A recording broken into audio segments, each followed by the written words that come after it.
This is my Audi R8. It's a car I've wanted for years, and every time I drive it, it still feels as special as that first day I saw it. But recently, after letting someone else take it out, I noticed an oil leak underneath the car. At first, I hoped it was something minor, maybe a loose seal or residue from a recent service, but with every R8, even a small problem can turn into a very expensive one, so I took it to Night Racer to find out exactly what had gone wrong. And the repair bill was far worse than what I had expected.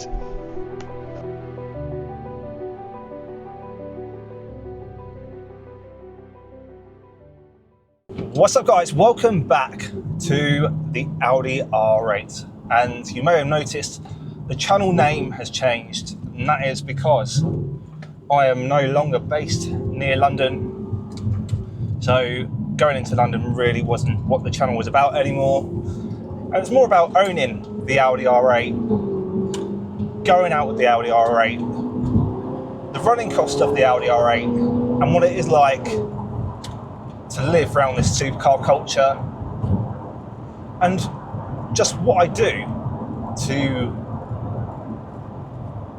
run this Audi R8. You know, it's going to be more around lifestyle, more around what I do to afford the cars, what I do to afford to put the petrol in this car really, and just keep it running. So you may have noticed by the title, my first big bill with the Audi R8, and I've got to be honest with you, it's probably the biggest bill I've had in owning a car since learning to drive. Of course, I've had to replace clutches. I had the A45, but the A45 never really had anything that went massively wrong with it. And you know, that car was an absolute gem. And if you're thinking about getting an A45, and I noticed a lot of people are watching the A45 videos because of the price bracket that they now fall into, it makes them a lot more affordable. Go get one, but make sure you get one after you've watched my videos about what to look out for. Now, this is going to be a sort of what to look out for on the Audi R8. Now, the title of the video is my partner, she drove the Audi R8 for the first time, and I noticed it had a problem. Now, the problem wasn't actually down to her.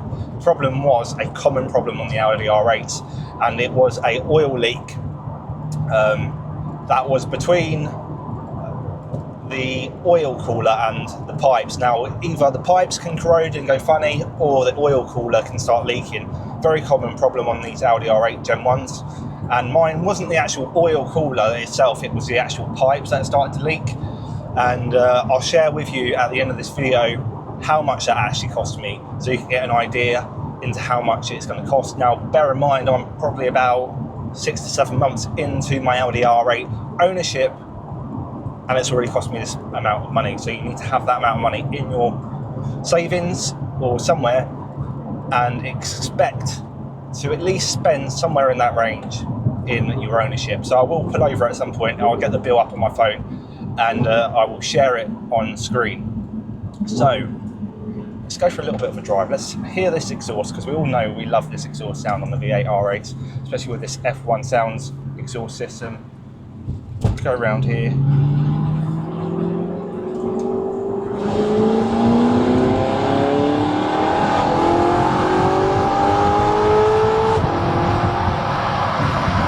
Ready for a downshift? I'm going to do another one.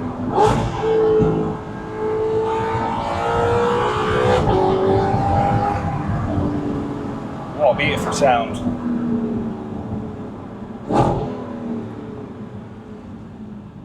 So if you're looking to buy a Gen 1 R8, definitely, let me just put these windows up.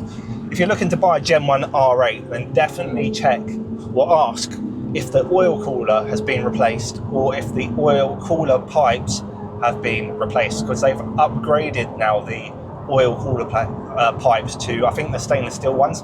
They are quite expensive. Again, I'll go over that in a minute. We'll go outside the car, we'll have a little look around the car, and we will bring up the bill and talk about the cost of replacing everything. Now, there was no leak there initially. I didn't notice any difference in the car.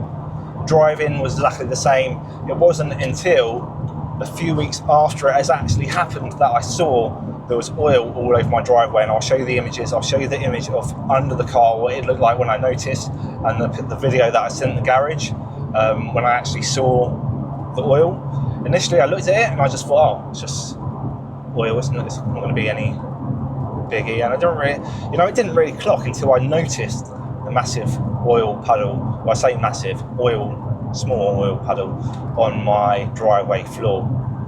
So I moved the car forwards, got underneath the car, and it was then I saw underneath the car was completely covered in oil, and I automatically thought the worst.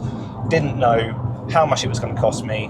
Expected potentially engine problem, and then I started Googling, contacted Night Racer in Milton Keynes. Shout out to Night Racer, they done a brilliant job, who look after my car, and they got it sorted within 1 week.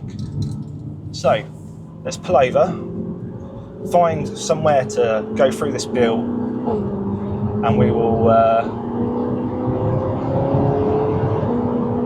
let you know how much it cost.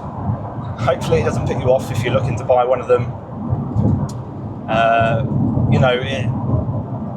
When I was buying this car, I automatically knew that it would come with big bills, so I needed to have that set in my bank ready to go if I needed it. And the minimum that I wanted in my bank account when I bought this car left over for any expenses or emergencies was £5,000. So I would advise having at least £5,000 in your bank account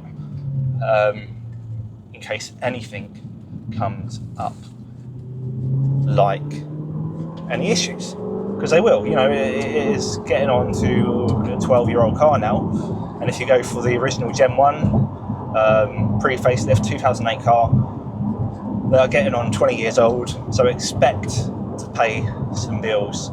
So I'm going to pull over here and we will talk about the final bill.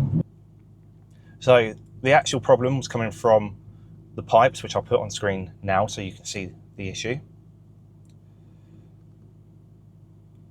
And let's get to my bill.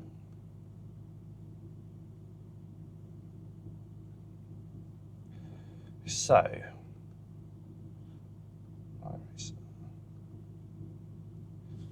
it is 2 oil pipes that connect to the oil cooler. The pipes came to £943. Labour to fit those 2 pipes was 6 hours labour at £570. Once that was done, obviously the oil needed replacing, so we did a complete oil service, which was another £190. And if you're good at maths, that comes to £1,703.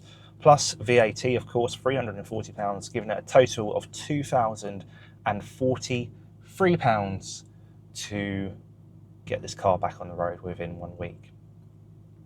And worth every penny. Worth every penny for the sound of this beautiful V8. So let me know what you think in the comments. Are you potentially looking at getting an Audi R8 V8? Has it put you off? Have you already had yours done? If you have had yours done, did you pay a similar price? Did I get ripped off? I don't think I did.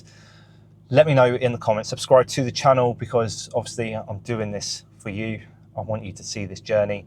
I want you to find out what I do on my channel and come along on this journey with me. The next car on the channel is going to be a Lamborghini Huracan. That is the next objective. When I had the A45, I always said I was going to get an R8. Now I've got the R8. The next one is the Lamborghini Huracan. And then after that, we'll see what other supercars we can get. So I'm going to leave it there. Hit that like button, subscribe to the channel, and I'll see you in the next video.